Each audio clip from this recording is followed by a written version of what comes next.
Iman Ghazi, Hamza, if you look in all their descriptions for every YouTube video, it all points to one YouTube video. This podcast, you post on your stuff, we get a short out of it, we get a YouTube video out of it, and we're going to test it running as an ad as well. All the best ads that we're running right now are podcast ads that I clipped out. People think they're watching a short about a podcast, but then it's like linking to one of our products or one of the things like that. The future is going to be scaling school. I'm going all in on this. I really believe it has a huge possibility to be like the Netflix for business. Ravi, welcome to the podcast. Thanks for being here. I wanted to start off by talking about what you're doing for marketing right now, because I know you started scaling with systems back in 2019. Yeah. And so I'm almost 100% sure what you were doing then is not what you're doing now. So walk us through, maybe just start with the client acquisition process and we'll kind of take it from there. Yeah, so it's actually changed quite a bit over the past few years. Just like you said, I think marketing in general has changed online. So we were like primarily an ads focused business for the longest time. That was like 90% of our acquisition was through straight video sales letter funnels, ads, instant forms, et cetera, et cetera. Recently, I kind of noticed so we analyzed about, I think it was like 20 or 30,000 sales calls that we did in the last 12 months. And I saw that the people that watched my YouTube channel had a significantly higher show up rate, a higher closing percentage, and a higher cash per close. Anybody that watched our YouTube opted into something from a YouTube organically. And so, and I was looking at this because our show up rate in July of last year was atrocious. It was like 35%, 40%. It was just seriously, it was so showing bad. Showing up to the call. So, and that's like super low for a sales team morale. Like, you know what I mean? Like I had a salesperson leave me because of that. 60% chance I'm not getting not getting on a call. And then those people might not be qualified. And I'm still pumping ad spend through it. So it was definitely a stressful time. And so I just analyzed all of the calls that we did. And like I said, I saw that, and it makes sense. Obviously, you're like, like people that watch YouTube are going to be more qualified. So I started thinking, like, how can I more weave in the YouTube to my paid ads process? And so that's pretty much what we're primarily doing right now. I'll talk about the low ticket stuff we're doing in a second, but primarily what it is like we have top of funnel ads that are running either video sales letters, low ticket funnels, DM funnels, et cetera, et cetera. And we book calls from that. There's no doubt about it. But most of our traffic, like we host our video sales letter on YouTube. We host any training that we do on YouTube. And what happens is if someone, let's say on ClickFunnels, watches an embedded YouTube video, the next time they pull up YouTube, there's a very high chance that they're going to suggest one of my additional videos to them on YouTube. So even just instead of a Vimeo or Wistia or whatever, you're embedding YouTube and then YouTube, even though it looks terrible, even though it looks awful and people can hop off and whatever. But like, I don't think this is 2018 anymore. 2019, people are going to do whatever the hell they want to do anyway, right? And so and also Wistia, I mean, dude, we pay a lot of money every month to Wistia for the bandwidth and all that, and it's free. And so we started doing that, and now people will go to YouTube and then they'll watch a few additional videos and then they'll book a call. And then the other thing that we notice is that there's something on YouTube called YouTube Discovery ads. And so it's like, for those that don't know, it's if you're watching a video on the right-hand side, if you look at the top right, it looks like it's a suggested video, like coming up next, but really it just has the word ad in like super small font. And so I was like, let's just run an experiment. And so we started running about $1,000 a day to a video sales letter that I put on YouTube. So I put my video sales letter on YouTube as a regular video, and then I started running $1,000 a day to that. And our qualified book calls literally shot through the roof. And you can't track it like you can Hyros, like because it's literally they're watching a YouTube video, but we could just see in HubSpot. And when you say discovery, just more of like, I guess maybe on Instagram or Facebook, like boosted. Exactly. Like it would be, that's a great way to put it. Yeah, that's almost exactly what it is. And so we would put it for like agency owners or business owners or maybe specific placements on channels. And here's some interesting stats. You'll like the numbers on this. So right now for our video sales letter, it's like, let's say $15 for a cost per lead with accurate info.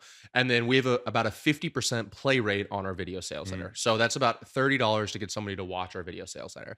Now, arguably with the pixel and all that, they're more qualified, but on YouTube, it costs us 16 cents for somebody to watch our video sales letter from that discovery ad. And then YouTube has another metric, and YouTube's the only platform that has this, called earned views. And it's after somebody watches that first video that you sent them to, how much does it cost you for them to watch another video organically on your channel in the next 7 days?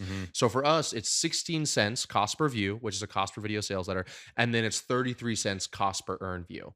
And so they're literally watching 2, 3, 4, 5, 6, 7 videos of mine for 33 cents a person. Wow. And it kind of all boils down to I don't know if you've heard of this study by Google, the 7-11 full rule, but it's on average, Google did the study a few years ago. It's like billions of data points, and they figured out that on average, it takes somebody 7 hours of content across 11 touch points in 4 different locations to turn from a stranger into a buyer. Right. And so, what we're pretty much doing is like more facilitating that 7 Right. hours. You're kind of of helping content. push that process. Exactly. I call it ethically and systematically manufacturing trust. That's like pretty much, it's like we're putting the content in front of them that I know is going to convert them and make them like believe us and like trust us. So they book a sales call. And it's I'm a huge, I mean, you obviously run an insane amount of ads. Like, Yeah. I'm a huge, Too much. Yeah. Too much. Yeah, I know. But Okay. I actually learned Facebook, bro. yeah. But you know how important it is for metric and ROAS and like and attribution. So you don't have any of this. So it's a little stressful to scale, but we have seen a significant increase in the qualified book calls.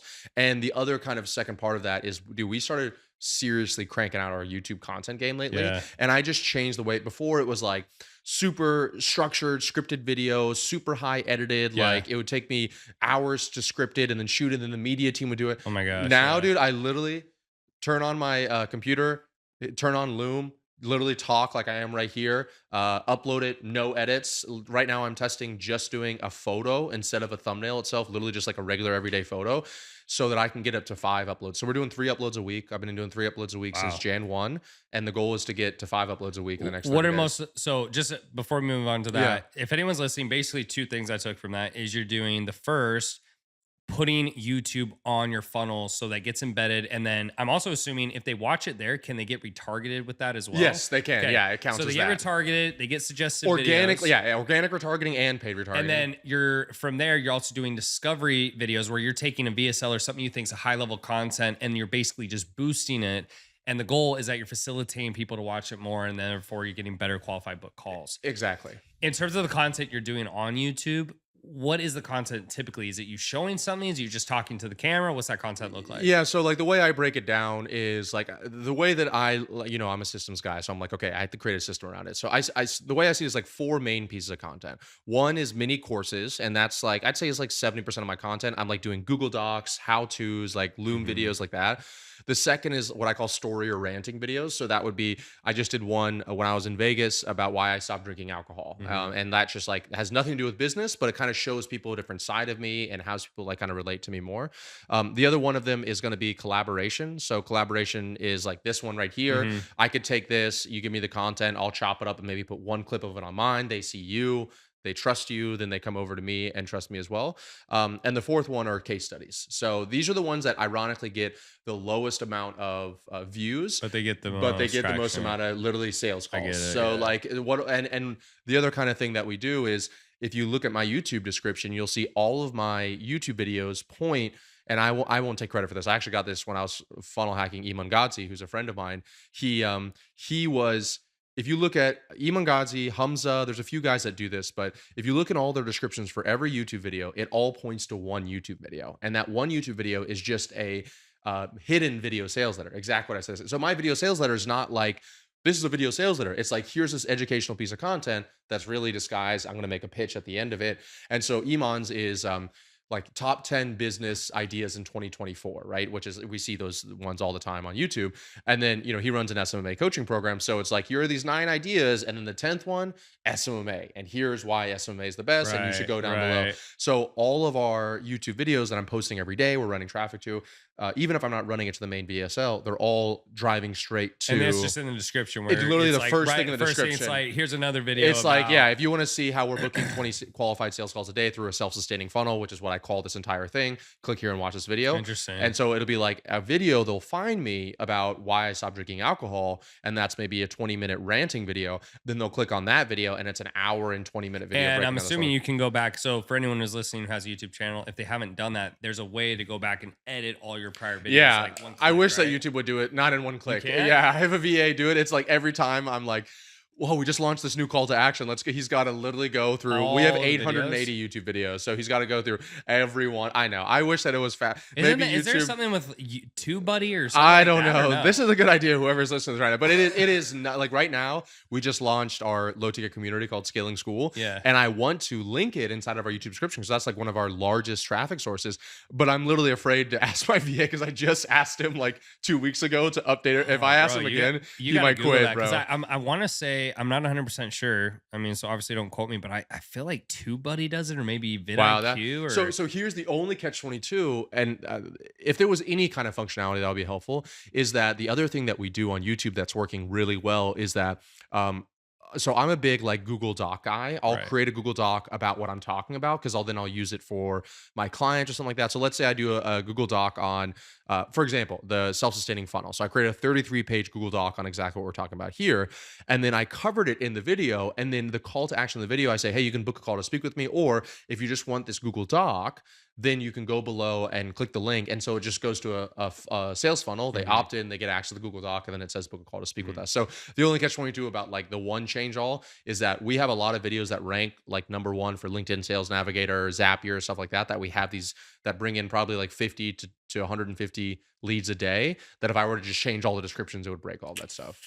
Yeah, that's interesting. So it sounds, I mean, I guess I was expecting you to maybe talk more about the funnels and those things, but the biggest thing, it sounds like you just taking more like investment in YouTube, really. Yeah, it's like it's so funny. It's like, yeah, I used to think that I had this conversation last like 2 or 3 weeks ago with my media team, but I used to think like I don't know why we like you and I got into business and we like broke all the rules and that's how we got to where we are today. But Yeah. somehow I like became under this impression that there's all these rules about like how you do YouTube videos and like how they have to be done. And don't post just this random video like but and don't run ads to it. And then I was like, wait, what am I doing? Like there are no rules. We're all like if Right. anything, you're rewarded when you're the first person to do something that nobody else is doing.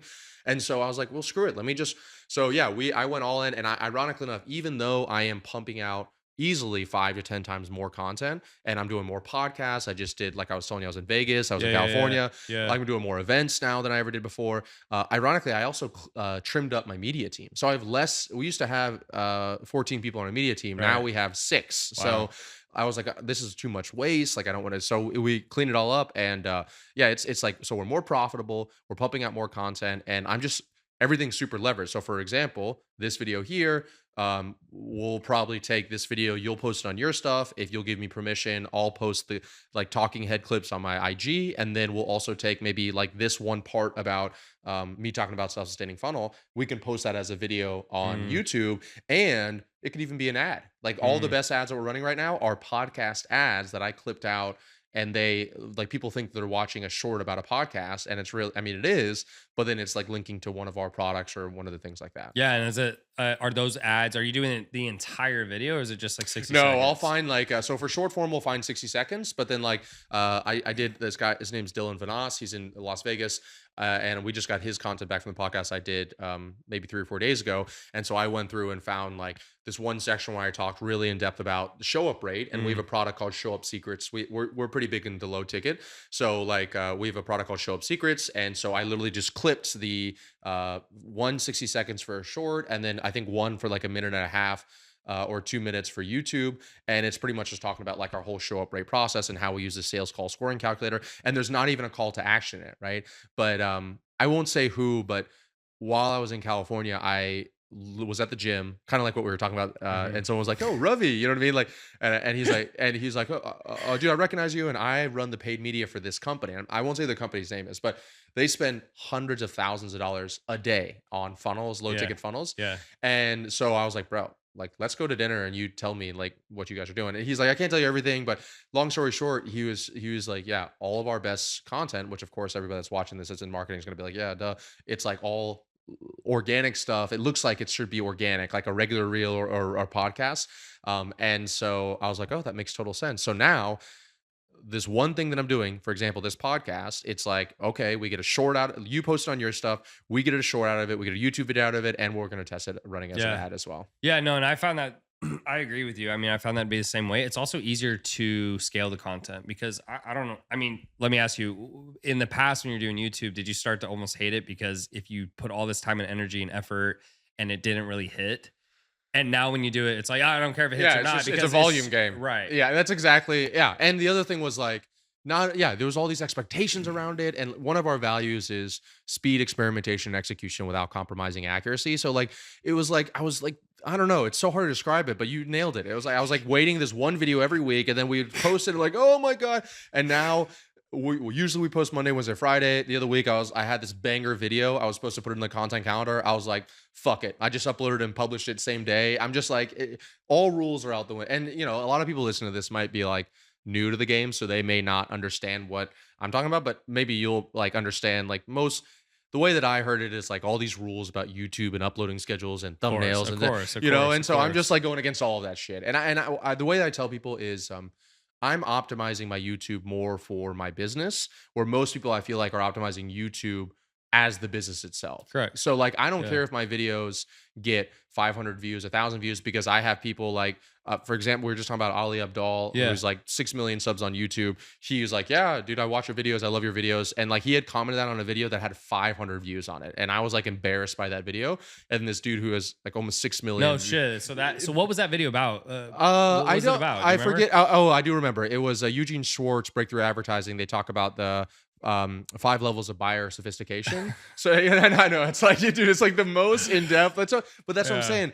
That for me, that's missing on YouTube. What I see on YouTube and what performs well is like surface level Lamborghini like vlog, which I'm not hating on any of that Yeah, of stuff. Like course. whatever. I'm not by any means. But what I know that I'm good at and what I know I can do every day is just talk about business, and like not like high level business, but like here's the 5 levels of buyer sophistication for this book that was written 40 years ago. And let Yeah. me walk through all of it. Yeah. But dude, I've never had, since the beginning of the year, I've never had more people that I respect or admire in like the business space message me, comment, send DMs, and like, and I find it very humbling. And it's just, once again, so funny because I used to post everything what everybody told me to do, and now I'm doing this, and it's not a lot of views. If you guys go to my channel, you will be like, this guy doesn't know how to do YouTube. And every YouTube consultant I speak to is like, you're doing it wrong.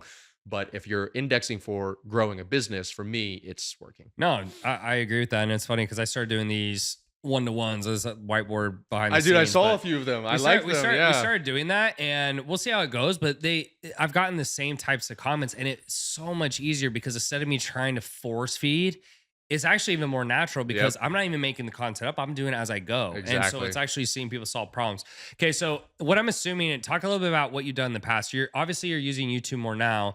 Has anything changed with your ad strategy? Are you still running to the same stuff? Talk about that. Yeah, so I guess one of the biggest things that have changed recently is like we no longer do any targeting for any of our stuff. Like All open. literally all wide Wow. open. It's been nuts. We launched so like I said, we have like I think 4 low ticket funnels right now.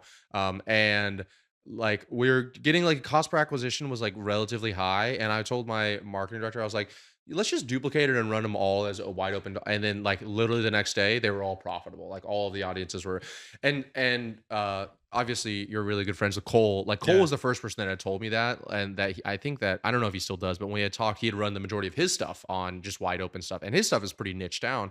And I had tried it back then, it didn't work. I think that the nice thing about low ticket funnels is that there's so much volume from leads and Would the you say pixel it's different for conversion. high ticket? I don't know, because if I'm being honest with you, I've only done the wide open and been successful with low ticket. Right. But also, in my opinion, the thing I love about low ticket is like with high ticket, I'm selling this like one end results. Like it's like, we'll scale your business. And it's like this big, bold promise. And it's really hard to get somebody in a call for that.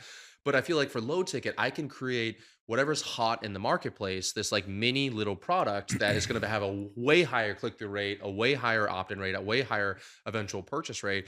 And so like, I don't think it's an apples to apples comparison, because I know show up rates are a big problem, because all of my clients are telling me right now, and like what I told you earlier, like we had analyzed it, we fixed it, and now our average show up rate is 85, 90%. So like we had Wow. drastically changed It's a everything. huge difference. Yeah, and so I created this whole thing called Show Up Secrets that covers everything that I changed in it, and I just blasted my email list, and it was like 100 purchases overnight, and then now we're running ads, and I think our best ad set's like not middle of funnel because that's like a 12x ROAS, but our top of funnel best ad set's like 1.5, 1.6x on Wow. low ticket. Average order value is 124, Yeah, I mean, if you're making anything $125. on the front end, That's that's what I'm crazy. saying. Like, and That's that's the great. other thing about talking to that guy that was doing, they're doing hundreds of thousands of dollars a day. He also like changed my perspective because he's like, yeah, well, they don't, he's not the founder, obviously, but he was like, yeah, the CEO, the founders, they don't accept anything other than a profitable low ticket funnel. So even at hundreds of thousands of dollars a day, they have to, and I'll give you another thing that's insane. This is going to blow your mind. Wow. So they're spending a ungodly amount of money every day. And then we're talking about like, what they're doing, optimizing. It's like, yeah, dude. And what I'm really excited about is we finally fixed the software that our funnels are on. So we'll finally be able to adjust like what's on the funnel itself. I was like, whoa, whoa, whoa.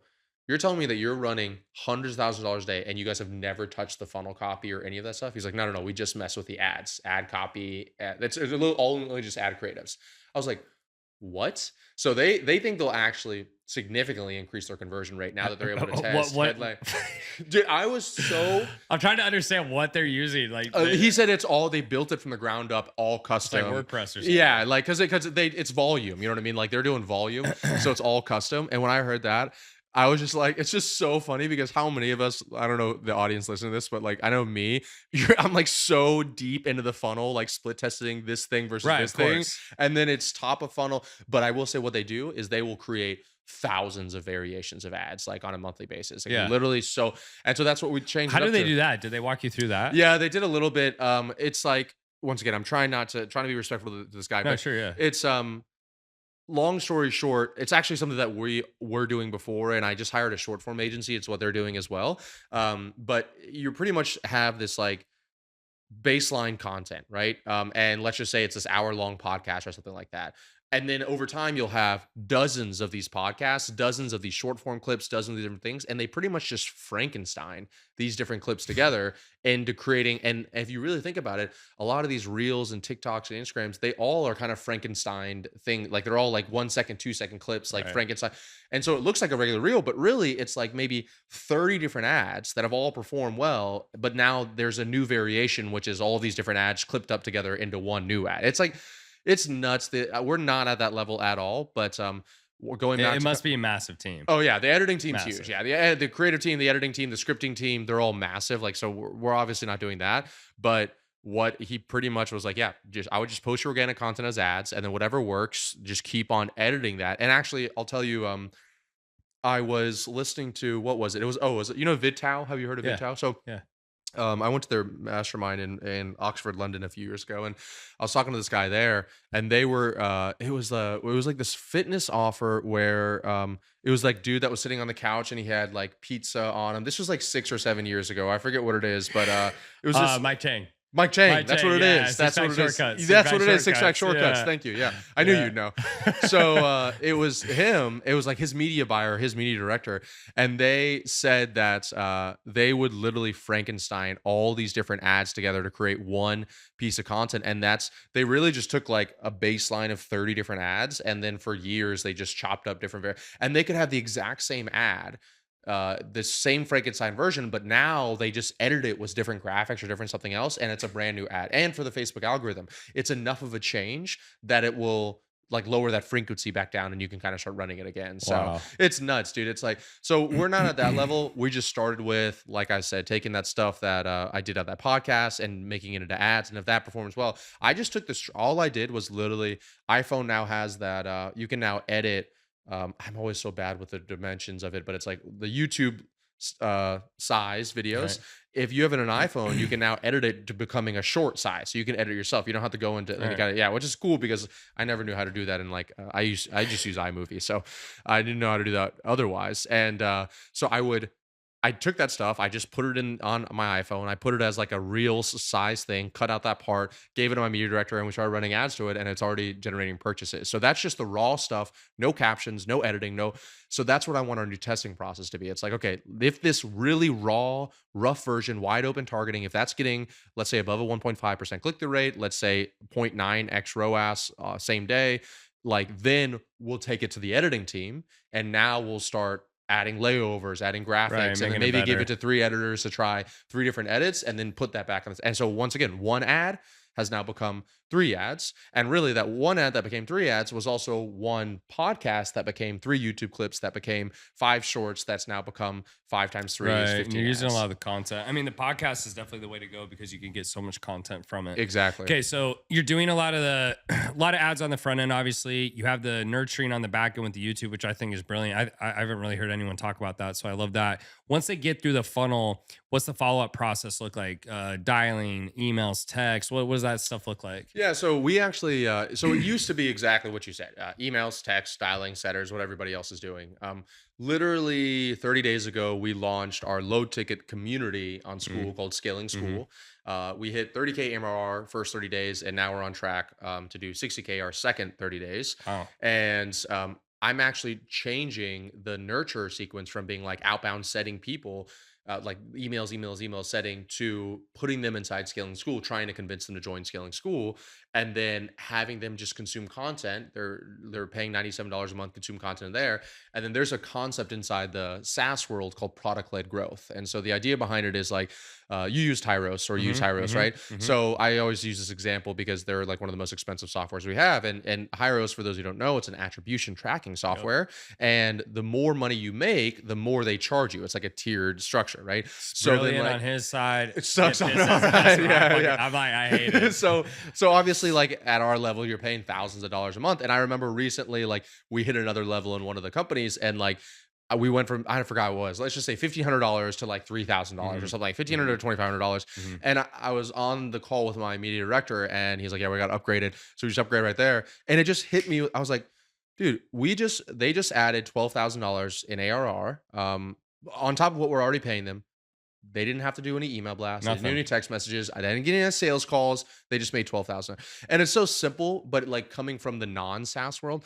And that was when someone introduced me to the concept known as product-led growth. And so most of what we do in the marketing, high-ticket coaching consulting world is like marketing-led growth. And that's like promotions and ads and emails and setters and outbound and all that, which is nothing wrong. You and I have both been successful doing that. But product-led growth, in my opinion, is like the level up from that, where you build into the products themselves a hierarchy. Like you recreate your entire product suite to where the products themselves naturally lead to the next one. And so people will upgrade on their own. And so when I heard that concept, that was when I was like, okay, well then, and I had done low ticket to high ticket before, but this is not that. This is like, I actually changed my whole business model around to focusing on the subscription Scaling School as the primary thing for the entire company, that we're no longer a high ticket business. We are a recurring business. We have high ticket sales, but that's just to fuel recurring. And so now now that I have these people paying me $97 a month, how do I get them? We're about to launch a $297 a month diamond package. And then how do I get them to naturally upgrade to a 2K offer, a 10K offer, a 15K offer without getting on any sales calls? So did you cut a lot of your sales team? We have trimmed down a lot of our, well, we haven't made the full transition yet. So we still do high ticket sales all the time. Like we're still doing calls and sales with that. It's called swallowing the fish in the SaaS world. And it's like, you're making a lot of money up front in cash and you don't have a lot of recurring like software revenue. And so then eventually you have to kind of like cross, so it looks like a fish, to where you're making less high ticket but more recurring software sales, right? So we're in. I know everyone appreciates your analogies. Thank you. I'm not making these up. Yeah, these are real analogies. Yeah, if you're listening to the audio version, you didn't get to see me draw that fish, but it was. I forget. If you're watching on video, it was awesome. It was amazing. But that's the concept, is literally called swallowing the fish, because it looks like a fish, and so we're in that process right now. So I told people February was one of the first times in a while we've had a month that was lower than the previous month in high ticket sales, because that was the month that we launched the subscription. Right. So we changed it around. Right. But like I said, we already did 30K MRR, which I'm super proud of. We're on track to double it. And I predict that in the third month, we'll be closer to 90 to 100K, because now we've unlocked, that was just organic. Yeah. Now we've unlocked the paid ad side of things. So that's a long way of saying that instead of having like the traditional nurture process, because even YouTube as a nurture process is good, but you're competing with everybody else on YouTube. Of course. And you're not getting paid. I mean, you get AdSense, but like that's nothing. Yeah. So like this is like a real asset that people are looking to me as the expert, and I can continue to create content for them. Sure. And then they can eventually, if they want to, but even if they don't, I don't care. But if they want to, they can product-led growth.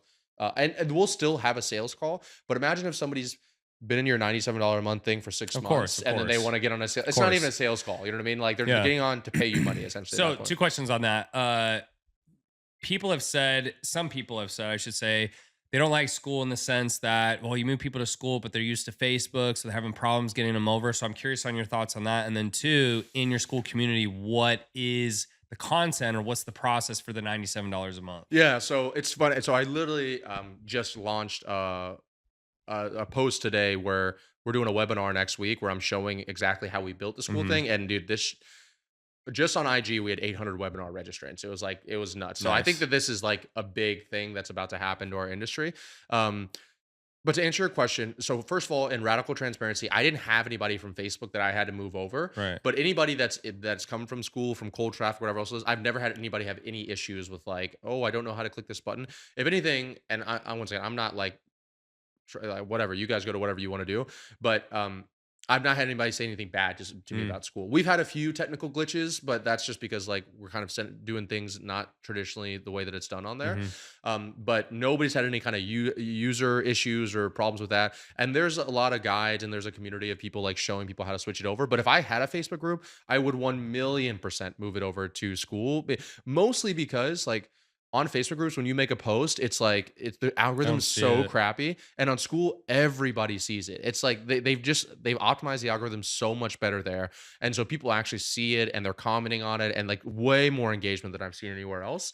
And what was your second question? Yeah, the second question was just more about why. Well, and to back on that one, why use school and maybe not something else? Maybe you set it up in ClickFunnels or Yeah. Go High Level. And then the second one was just more around what's the content that you're Oh, teaching that's right. on school. Yeah, thanks. So for why we use school, to be honest, like ClickFunnels, Go High Level, I think you could probably do something similar on all of them. For the what we're going to teach next week is more about creating a membership site than it is Sure. like using school Sure. specifically. It Sure. will be around school. For me, the reason I like school is mostly because I just created a webinar around this, but it's literally what I would consider who's one of the probably the godfather of high ticket sales, Sam Ovens, Mhm. right? He really was like the one to introduce Yeah, like start it everything. started everything. And so you have the founder of it being that, and the co-founder is now arguably like one of the most famous influential business guru guys out there, Alex Mhm. Ramosi. Mhm. So you have these two powerhouses, and just like Facebook, social media, it's really almost a winner take all game a little bit. There's maybe space for like one or two additional people, but it's almost a winner take all. And so you have these two guys who came from the coaching, consulting, e-learning worlds. They have a lot of influence inside of there. And so I feel like even what I've seen so far, it's like I'll message Sam, for those the co-founder, original founder, and like, hey, it would be great if we have this. And like within 30 days, they'll add that feature to Mhm. school if it lines up with the roadmap, if it makes Mhm. sense with the roadmap. So they listen really well. They understand where we're coming from. And like I said, I feel like there's going to be a huge migration there. And um, I'm already getting sales organically from other people inside of school that are on that platform for another community. And then they're finding my community on there. So, like, that's why would you not Yeah, I've open heard that about up? that And too. they don't have that on some of these other platforms, or it's maybe not as easy to do it. But for example, I looked at ClickFunnels. One of the things I like about ClickFunnels is two things I like about ClickFunnels. They have a smart checkout on ClickFunnels 2.0. So if you're buying and so you have a low ticket funnel, there's an order bump. Mhm. Let's say you don't take the order bump, you can go through the whole funnel, and then the last page it'll show you, no matter what you did on the rest of the funnel, will be, hey, you didn't get the order bump, and they do a full sales page on the order bump. So I've seen this in two or three funnels, and that would significantly increase LTV, or even just average order value. If like for one of ours is YouTube mastery, a lot of the stuff that we've been talking about here, we sell it for $97 in a low ticket funnel, and like we have a 30% take rate on that, and people love it. But in an order bump, you have this like one little tiny box to get your Mhm. sales message across. But imagine if you could then at the very end, after selling everything, have one more final sales page where I was able to do like a full video sales letter, and the AOV would shoot through the roof. So I like that. And the second thing that I like about ClickFunnels is they have that product led growth. They have that built inside ClickFunnels where you have a standard package, and then on every single page there's like this other button where they can upgrade to the new package, and school doesn't have that. So I'm kind of like building that into our own school community to build the upgraded thing. But all of these things I think could be easily added by school. As far as the content is concerned, I've done a lot of research on like membership communities and stuff like that. I spoke with people that have worked at Masterclass, does over 100 million a year. My old CMO used to be the CMO of Mind Valley, does over $100 million a year. Like I bought hundreds of memberships. So I've like been really analyzing this stuff the last 6 months. And what I've analyzed, it kind of comes down to a few core concepts. The first biggest thing is you can't release all the content at the exact same time. Like if they get in there and there's 800 different things, they're going to leave because they're going to be overwhelmed with stuff. Where most people are like, oh, let me provide as much value as possible. So it's now the opposite. It's like actually you want to try to curate specific pieces of content that they're going to find value. And then every month for us, they'll unlock an additional piece of content the longer that they stay inside of there. So like dripping out content is a huge part of it. And that's what we do. So we have 46 classes inside of Scaling School, but they get 8 when they join, and then they get one more every single month that they're in there. They'll get unlocked. They'll get a credit that they can choose. And then if they ever leave, they lose access to all of the classes all the same. So it's like a good way to kind of keep it sticky inside of there. The second thing is coaching calls. Now, when I first launched Scaling School a year ago, I just did it as like this low ticket into my high ticket. It wasn't what it is today. Today, it's like now my main business. Before it was like, let's just see if I can get people into my high ticket programs. And so I was offering coaching calls, but the problem, because I was just trying to make it valuable so people could ascend. But the problem is that, first of all, it's very difficult to scale coaching calls. Even if they're group coaching calls, it's like you have 600 people on a coaching call. It's pretty difficult to like, anybody to get any kind of help on there. And second of all, if you still do have a high ticket offer or you want to do an upgraded version like we do, then you're kind of cannibalizing it a little bit, because now it's like, okay, they have access to the course content and they have the coaching calls. What's the difference between the $97 a month and your 5K, 10K, 15K package? So we don't have that, but we do have 3 calls a month. One of them is a new masterclass or class release. The second one is what I call a member makeover. So we'll pull somebody from Scaling School, and I just did one last month. I have another one on Monday, and I'll pretty much do a one-on-one consultation with them, but everybody inside Scaling School is watching that. So they'll see me analyze their business, audit it, and then like tell them what to do to fix it. And then the third one is an expert event. So we'll have an expert come in there and teach like their own thing. And for me, just like my YouTube content, it's not like they sit and they just talk and like, I'm not trying to be disrespectful to Masterclass, but like Masterclass is like very nice camera and branding, but they're kind of just sitting and talking. And superstars, I mean, they're able to pour. Yeah, that's what it is. That's what it is. It's literally a superstar sitting there talking to you. That's what you're paying for. Like for me, these people aren't necessarily superstars, but they are subject matter experts. They're like the best in the world at what they do. For example, our short form agency, he's coming in and teaching how they do like thousands of pieces of content a month per client, and he's showing that whole media system. So he's going to bring a course you can't get anywhere else and put it inside Scaling School. So we also have that inside of there. And then pause real quick on the agency. Why are you outsourcing that versus keeping it in-house? Because kind of going back to like, so at one point, like I said, we had like 16 or 18 media team members, and there's just one thing I know, and I just don't like that. And I try to hire people. I try to hire people to manage it, and like, I was doing the math, and I was paying about $150 or $180 per short when everything was said and done. And then this guy, when I did the math, it was about $60 to $70 per short. So it's cost effective. I don't have to do any additional work. And in all honesty, this guy has way more success. Like he works with huge names than I do, or I have ever had on there. So, so I just literally moved over for that exact reason. Awesome. So you got Scaling with Systems. Do you have any other companies? And if so, what do those companies do? What's your overall strategy? What's your overall plan? I mean, I know stuff changes very quickly. Yeah, so I have a few portfolio companies. I usually don't go too deep on them because I have an NDA with 2 of them, so I can't go. One of them's in the financial services industry, and the other one's in like the medical industry as well. But both of those do well. I purposely chose something that wasn't in the high ticket coaching space, like just so I could not be a part of this, like, and learn something else and like apply that to inside of here. But it's so funny, like everything that we're talking about on this call here, it's like or this podcast, it's like so cutting edge. But then like you do stuff that we were doing 4 years ago in some of these other industries, and you're like walking on water to these people. You know what I mean? Like one of them, the financial services one, it's like I ran an ad to a Jot form, and like we did $6 million in the first 9 months with 4 people. It was just so funny how calls for $35, $40. No idea how to market. There's no competition. Like, and if there is competition, they're like out. And then when I was showing them how to do like zaps on the back end and all, they were just like, mind blown. Here's 50% of my company. You know, it's just like they're like so blown away by And that's not disrespectful to them at all. No, I'm of super course. grateful for it. But the point being that like to us is like baby level in this Mhm. rapidly like fast growing industry to other more like a slow to adapt industries, you look like you're Jesus essentially. So that's been really great, honestly, been doing that. But if I'm being really honest with you, I personally feel that like the future is going to be scaling school. I'm going all in on this. Like that's I really believe it has a huge possibility to be like the Netflix for business, if I do it correctly and if we're the first mover on it, which I feel like we are right now. So my plan is to really scale that. I already know a few people personally that do like tens of millions, not hundreds of millions of dollars a year in membership sites. Mhm. And I really want to build it outside of my name. So Scaling School right now is leaning on my name, but I could eventually have it just like Masterclass. And do you know who Sure. owns Masterclass? I Like, have no, no nobody, idea, you're right. honestly. So I could just have other, like you could come in there and teach a class and then I could run ads to your class to to your class inside Scaling School.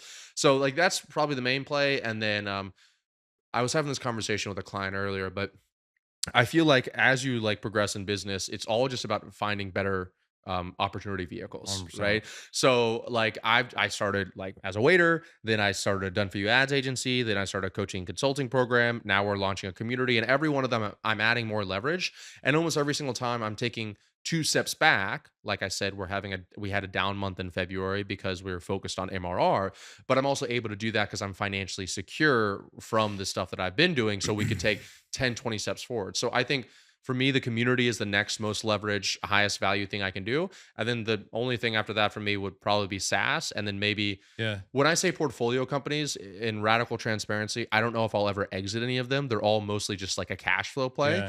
Yeah. But the next stage after that could be like a true portfolio where I'm actually rolling it up and maybe exiting it Well, and together. to your point, and I think for anyone listening, my opinion on the high ticket space is it's a 2, maybe 3 mil max per month. You do have a few outliers, but it's very rare. And if it is, they usually have a massive high ticket. I'm talking 50K, 75K, 100K.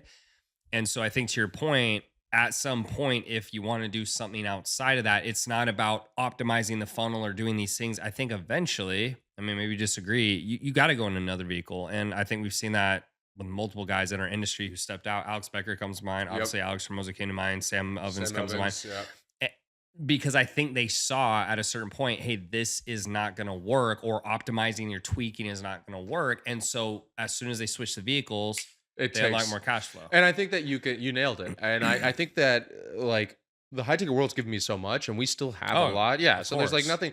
Of And I course. think that the smartest people I've seen, all the people you just said, Becker, Hormozy, Sam Ovens, it's like, let's take Alex Becker, for example. He launched Hyros. But what he did first was he used his Iron YouTube coaching program Fund it. to fund it. Mhm. He would sell people into the YouTube coaching program for 5K. They would use Hyros. He would get feedback. He would start to get the stickiness from it. And then eventually the MRR from Hyros would surpass anything he was in. Sam Ovens said the exact same thing in a podcast that he was in as well. So like, yeah, the game, I think that the number one reason, well, I guess that's a bold statement, but as far as I know, most SaaS companies, the main reason they're taking on funds is acquisition. Other than payroll, it's acquisition. How do they acquire new customers? But if you're able to literally acquire, I have a friend of mine, they do like 3.5 mil a month, and he has a software that's attached to it because he charges 16K up front, and then like it's the $97 a Mhm. month software on the back Mhm. end. And so they just like the last year and a half, they've just gone on this tear.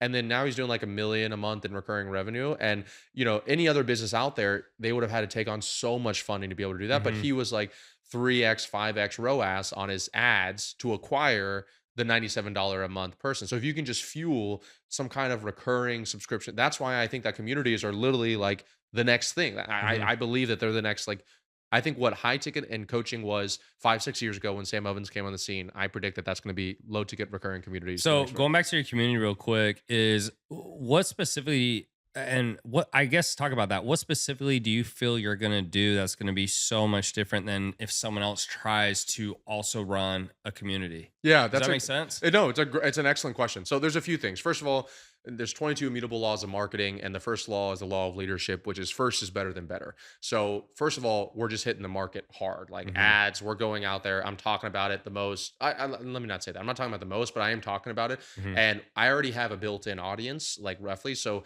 one of the reasons we've been able to do the MRR we've been able to do is just because I already have a list of people on Hmm. YouTube, people that know, like, and Hmm. trust me. You're right. The moat that I have, it's not as secure as if I had like built my own custom software or something along those lines. But what I do have is like day one, I have 46 classes that I can upload to Scaling School that people can come in and see, that somebody who's just starting out, let's say some of the other people that are on the platform trying to grow on, they're right now trying to market it, trying to sell it, trying to be a client success manager, trying to create the course material for it, trying to do the billing and support for it. But I already have all that infrastructure in place, Correct. right? Because I already have all of that from the high ticket Hmm. world, Hmm. plus all of the, for example, when someone buys Scaling School, they join.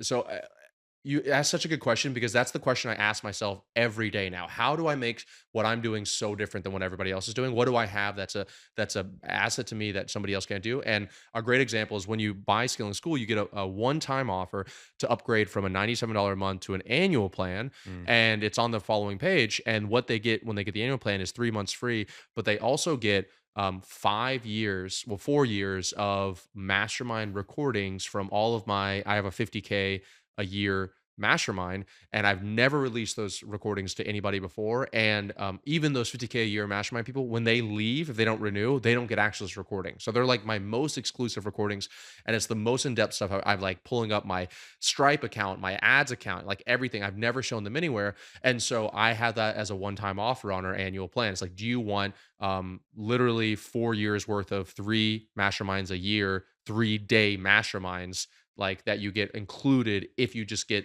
upgrade to annual and you get 3 months free. So somebody who's maybe just getting into the scene, they don't have that asset. You know what I mean? Hmm. They don't have. I agree. Another great example is Russell Brunson. He has a low ticket community called Seekers of Success, and like for people to upgrade to their annual, he has this book by oh damn, who's the guy that wrote not Habits of Highly Effective People, but what's the other famous self development book, the How to Win Friends and Influence, Dale Yeah, yeah, Carnegie. yeah. Dale Carnegie. Yeah. Yeah. So he has this like exclusive rights to all of Dale Carnegie's content. And I guess like he went to this guy in Arkansas and bought this never before seen book for Dale Carnegie that he used to charge. This guy used to charge people $10,000 a day to go look at the book. They don't get to buy it. They have to wear gloves. They have to do $10,000 a day just to look at the book. Russell Brunson went out there. He got exclusive rights to all, like I think most of Dale Carnegie and that book. And so now, if you upgrade to the annual, you can get that book included inside. Mm. So it's just all about asking yourself how you have something that it would either be incredibly difficult or impossible for somebody else to copy that, and that's what you offer. So I'm still figuring that out as we go. But as far as I can see on the platform, like as far as the people that have had our level of success with this many clients, this much course Hmm. material, et cetera, et Yeah, cetera. yeah, We're yeah, the yeah. only one there right now. Will there be other people that hit the scene? There's absolutely, especially as I talk more about it, there's absolutely no doubt about it. But then also the first movers advantage comes inside of here. But 100%. I'm always trying to stay like, how do we separate ourselves from everybody else? And yeah. So in terms of your team size, I know it's fluctuated over the years. I've definitely had mine out, and mine as big as 100. We're smaller now.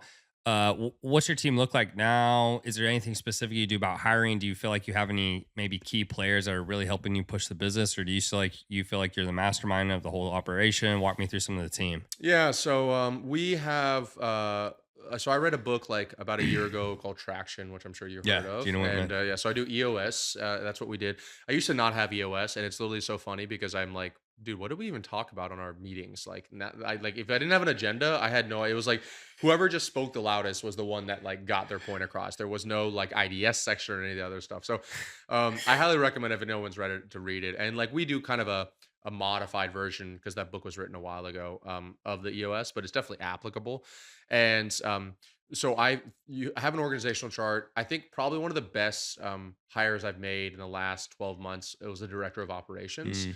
So like kind of like you said, I used to be like the mastermind, the thought, and the way that he says it, and he's actually no longer with us, but I'm in the process of hiring another. But and I learned a lot from the first one. But he calls it a thought leader. He's like, we had a marketing call. My marketing director was on the meeting. I was on the meeting, the marketing team, the setting team, everybody was there. And that was the first meeting that he was on. And so the meeting ended, and I was like, "Hey, will you stay on afterwards and let's talk?" And I was like, "So what do you think?" And he was like, "You want my honest opinion?" I was like, "Yeah, of course." And he said, "I was honestly shocked at how much you were talking during the whole meeting." And that kind of hit me because it was a business that I started, and it's like, my face. And I was like, Wow, I guess I never really thought of it like that." And it's mostly probably my faults. But I realized right then and there that, like, I was probably still hindering my team members by still trying to be like everything to Hmm. everybody, answering all the questions. Like, as soon as somebody asked a question, because I've just been doing this so much, especially in marketing, I just knew the answer Hmm. immediately. So instead of letting somebody else, I'd be like, "This is what you need to do. Okay, let's go on to that." It's just Hmm. so I could get more stuff done. And so when I hired him, like, we had our annual meeting, and he's like, at the beginning of it, in traction, you're supposed to all go around and give each team leader or director like really critical advice that you wouldn't say anywhere else for them to work on. And mine was for me to speak less, which was like harsh, but I knew I needed it. And it's ironic because I know I've talked a lot on this podcast, but That's what you're here to do. that's Here fair. it's Yeah, okay. that's Here that's it's fair. okay. But and so when I learned that, that was when I was like, okay, even though I built the business to where, well, that's so unfair for me to say. Even though I was a main driver to build the business to where it's at today, I realized, like, to get to the next level, I needed to really let my team members, my directors, take charge, even if it takes too long, even if they do it wrong. And I still catch myself, for example, building that one-time offer page for that annual thing. I was like, I was trying to hit record numbers for this subscription service, and so I was talking to my marketing director. I was like, "Hey, build this one-time offer for this annual thing, and like, get it up, get it up, get it up." Mm. And he was taking so long, and I was like, "Screw it, I'll just do it." And I literally started doing it, and then, like, I'm halfway through it. I was like, "Well, wait, like, what am I doing? Like, I'm going right." So then I like messaged him back. I was like, "You know what? No, you do it. I'm not going to do it anymore. Like, I need to make sure I stay in my lane." So I still kind of catch myself a little bit, but you would ask me like what was like one of the things that I've learned, or one of the things I recommend, and it's like, there's a difference between hiring really great people and enabling really great people. Mhm. And I think that I've hired really great people, but one of my biggest challenges has been enabling them, even if I think what they're doing is wrong or I think they're taking too long. And so that's probably one thing that I wish someone had told me a while ago, and something that I'm still working on today. Yeah, because at the end of the day, you're only as good as your team, and I think it's so boring, and I've heard it so many times. I'm like, sure, tell me the secret, but I really do believe is you're as good as your team, and Yeah. so the better you can hire, the better you enable them, the better you lead, the better the company is going to be. I am curious. One thing I didn't ask you, and I'm just thinking of it right now. Do you have any type of white label go high level on the back end that you guys use as well? So is that in conjunction with school that you're going to be pushing? Yeah, so it's funny. We do have a white label go high level. Hmm. We've had it for 2 years now, and the main reason I did that was because when I first started doing go high level, their support was not that amazing. Hmm. And I've talked to the founders of go high level. When I was in San Diego, I spoke with them as well. So Yeah. I'm transparent, and it really wasn't that great. And they were growing fast, and so I was like, okay, I want to offer it to my clients, but I know that if I offer it, we're going to have to be providing the support for Right. it. So I was like, well, if I'm going to do that, I might as well just create my own version of it and charge more, so that way I could afford the support. And we have a pretty big support team just for our clients for Go High Level. That being said, while I was in San Diego speaking at Social Media Marketing World, I spoke with the founders there, and like, they made a pretty strong case for me to actually come back over to their version of Go High Level and get rid of my white label version of it, Interesting. mostly because they have almost 4x in team size in the past 18 months. They have a huge support staff now. Like, they just went through growing pains. Like, they Yeah. exploded, and so they have a huge They took support. on VC capital, et cetera. Exactly. So Yeah. they've grown really, really quickly, and people that know what they're doing are in the support team. And like, so, and if I'm being honest with you, like, one of our values in our company is simplicity. So it's like, if I could just still make, so let's say affiliate commissions $49 a month or $47 a month, something like that. And right now we charge $197 a month. So, but I have overhead to it, and there's complexity. So if I could just make $47 a month and just have no additional work, and I knew my clients were being served, even though I'm going to lose like multiple five figures a month in MRR, at scale, which is what I'm only in this game to play, especially with the Yeah, of community, course. it'll make way, I'm going to probably need more support for scaling school and helping my members in there than to also do it. And the other big thing is that as they become a bigger and bigger name, I feel that they're realizing that, like, Go High Level itself is becoming so famous that our members itself, our clients, they kind of already know what Go High Level is when they come in. So, Mhm. and a lot of them might even already have Go High Level. So now it's like, okay, then do they use their own Go High Level? Do they come to our white label SaaS? So we're trying to pretty much streamline the whole process. And literally, I don't know if we'll do it 100% yet, because we have quite a bit of clients on the 197, but I have very much considered going back to the just affiliate for Go High Level and not having the 197 and just getting that off my plate entirely. So last thing then is we talked literally 100% about business. I loved it. I think a lot of people are going to get value out of it. What would just be maybe some advice you give to your younger self, or maybe some personal development things that you've done? You talked earlier about you don't drink anymore. Maybe if someone's listening outside of getting business acumen, mentors, coaching, whatever, is there anything that you really feel, oh my gosh, these things have really helped me get to the level I'm at? Hmm. Yeah, obviously there's so many of them. I would say that so there's a great book by Ray Dalio called Principles, Mm, and it's a book that changed my life for sure. And I actually only read it about 16 months ago. But he, I'm a systems person. Ray Dalio is a systems mhm, person. The idea is that like, your life, a lot of times people are just repeating the same mistakes over and over and over mhm, again. mhm, And so what you can do is build a system to prevent yourself from making those mistakes over and over again. And that system is principles. Like, that, like, for example, for me, I know that when I drink alcohol, nothing good ever comes from it. You know what I mhm. mean? So like then I can just remove alcohol. That's a principle. I don't drink Right. alcohol. Now, in radical transparency, I still drink alcohol like 3 times a year, my birthday, New Year's Eve. But when I say drink, it's like 1 or 2 glasses of tequila. But Right. because I actually do like the taste of really good tequila. But I don't like drink to party or anything like that. Right. And so I created my own 42 principles that I kind of live my life by. But what I would suggest to somebody else here is it's my principle, but I got it from Ray Dalio, and it's pain plus reflection equals progress. So I think that a lot of people, they are so focused on progress. I want to progress. I want to progress. And I think that so people are so focused on the pain in their life, and they Mhm. reiterate the same pain, the same mistakes over and over and over and over again. And I personally don't feel that enough people reflect. They don't do that other part of that equation. And I would say reflecting is like one of the things that I do a lot of. It's one of the things that I'm probably best at because I've been doing it so much. And so reflecting may be journaling, but journaling to me is like, I'm not going to bash anybody journaling, but most people just like write about their day. But I Right. actually have this full, I call it my personal optimization system, but it's like, not only will I journal, but I have a Google sheet that tracks like what time I went to bed, what time I woke up, what my aura readiness score is, what my sleep score is. And then I have 3 ratings every day. And it's how did I live my life, 1 to 10. And that would be like, you and I hanging out earlier before we started talking about some of the stuff we are talking about. I really enjoyed that, right? So that would increase my like friends, talking to friends. That always increases my life score. Then there's health. How would I rate my health? Drinks, drugs, sugar, gym, eating clean. How would I rate that 1 to 10? And then the final one is wealth, like how to business or wealth, like how do I rank my wealth or business on a scale of 1 to 10. And so by combining both like journals and by combining in like qualitative data from journals and Mhm. quantitative data from Mhm. stuff like that, I was able to really start identifying patterns. I was reflecting every Sunday. I spent 2 hours. I call it Ravi meeting in my calendar. And I spent 2 hours and I just analyzed my journal entries and this Google sheet. And I just started noticing patterns. For example, I knew that I enjoyed spending time with like quality people who I can learn from. Mhm. That's one of the favorite things I love to do. Same. So like what I started doing is I put in a dinner every single Saturday night that is on my calendar now. And I'll do a dinner every week with a different person. And like I'll learn from them. It'll be sometimes a couple's dinner. We'll go out somewhere in Miami.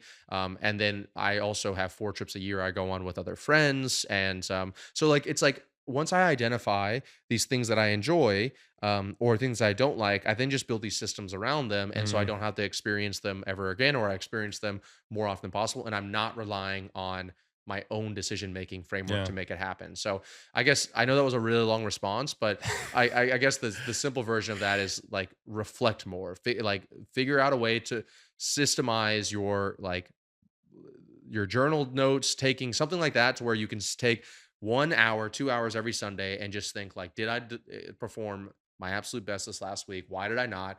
And then how can I fix it the next week? And Yeah. the cheesy thing, even if you just change 1% every day, it'll Yeah. be compounded over time, I'm I not guess. surprised to hear that the scaling with systems guy has a I system know for his everybody personal jokes. development. Everybody jokes about it. I just had Everybody to throw jokes it about out there. it. Robbie, I keep talking to you for hours, but tell people where they can find you, how they can get to know more about you. Where's the best places? Yeah, man. First of all, thanks for having me Of on. course, I man. literally Of loved it, course. and got to talk about a lot of really interesting stuff. Hopefully, people enjoyed it. For me, you can go to Instagram at Ravi Bavala, or YouTube. We talked about a lot about my YouTube, RAVIABUVALA. If you guys are interested in Scaling School, which we just launched, some of the stuff we talked about there, you can just go to scalingschool.com and check it out there. Awesome, man. Thanks for being here. Thank you, my man.